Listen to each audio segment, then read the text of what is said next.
कहते हैं कि किसी माँ की ममता अगर ब्रह्मांड से अधिक हो जाए तो देवता भी संकोच कर उठते हैं। जब एक माँ ने अपने ही पुत्र से पूछा कि क्या उसकी मौत उसकी परीक्षा है, तो समय जैसे ठहर गया। यह कहानी सत्याभामा की है, उस राजकुमारी की जिसकी ममता इतनी विशाल थी कि उसने संसार के नियमों को चुनौती दी। पर हर चुनौती अपने साथ एक परीक्षा लेकर आती है। माल्यवान नामक राज्य में सत्याभामा रहती थी। वह तेजस्वी, दयालु और इतनी मानवीय थी कि लोग उसे देवीतुल्य माँ कहते थे। लेकिन उसके भीतर एक खालीपन था, एक बच्चे की ख्वाहिश। वर्षों की तपस्या और प्रार्थना के बाद उसे पुत्र देवबिंदु मिला, पर यह सुख शाश्वत नहीं था। एक ऋषि ने कहा था कि उसका जीवन केवल 14 वर्ष का है। लोग कहते थे कि यह वरदान है या शाप, पर सत्याभामा के लिए यह हर धड़कन को चुभने वाला दर्द था। देवबिंदु का बचपन अन्य बच्चों जैसा था। उसकी हंसी, उसकी शरारतें, उसकी सरलता सब सामान्य थे। लेकिन हर रात सत्याभामा जागती रहती। हर सुबह उसके मन में वही प्रश्न उठता, कितना समय बचा है।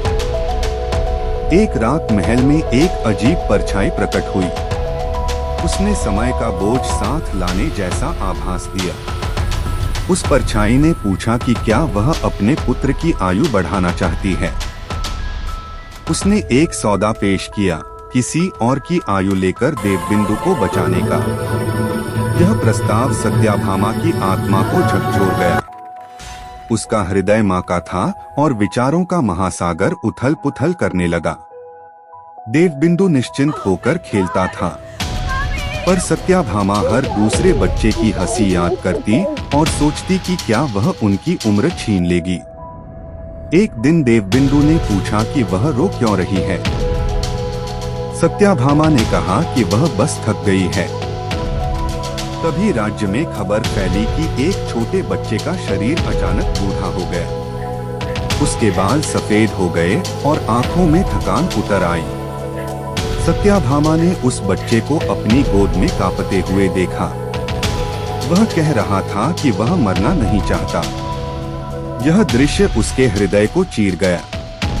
उसके भीतर एक माँ का दर्द और एक राजकुमारी का धर्म टकरा गया।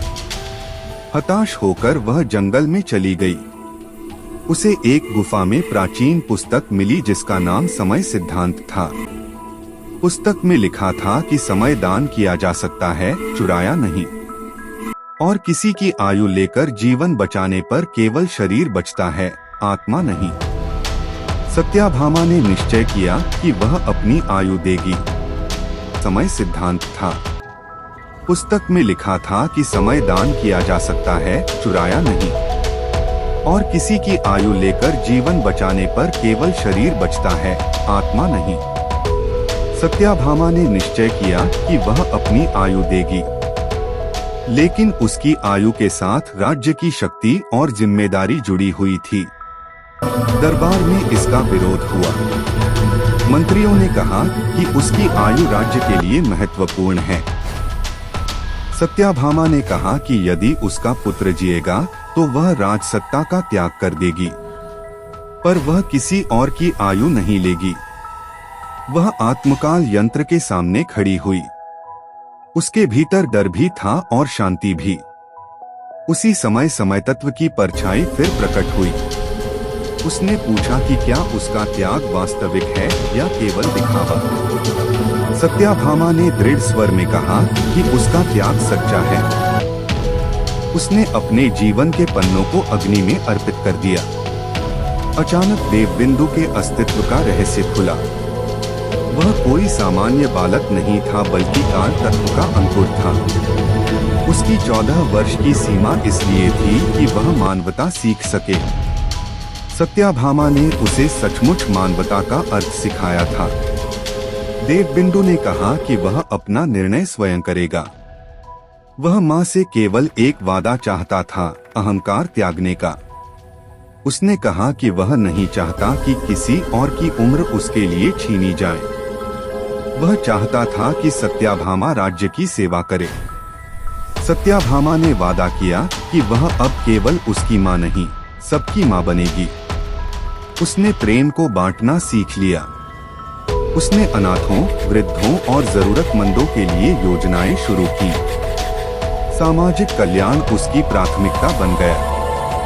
धीरे धीरे समय की परछाई कमजोर होने लगी, क्योंकि वह परछाई केवल स्वार्थ से पोषित होती थी।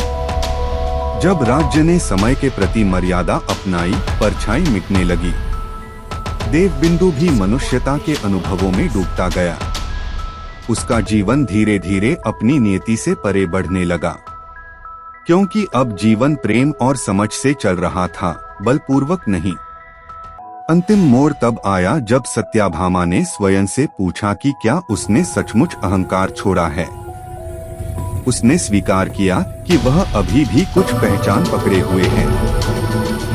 देवबिंदु ने मुस्कुराकर उसकी भावना समझी। सत्याभामा ने कहा कि वह अब किसी को कुछ साबित नहीं करेगी। उसने कहा कि उसने जो सीखा है वही उसका जीवन है। समय को जीतना नहीं, समय के साथ जीना ही असली विजय है। उसने अपने पुत्र को खोने के भय को छोड़ दिया। उस खालीपन में उसने संसार के घावों को भरना शुरू किया। यह कहानी बताती है कि प्रेम का अर्थ जीवन को बांधना नहीं है। प्रेम का अर्थ हर जीवन की गरिमा का सम्मान करना है। जब हम किसी एक को बचाने के दूसरों का अधिकार छीनते हैं, तब हम समय के चोर बन जाते हैं। और जब हम अपनी ममता को साझा करते हैं, तो समय की परछाइयां अपने आप फीकी पड़ जाती हैं। समय को चुराओ मत, समय को जियो। दोस्तों, वीडियो अच्छा लगा हो तो वीडियो को लाइक और सब्सक्राइब जरूर करें। धन्यवाद।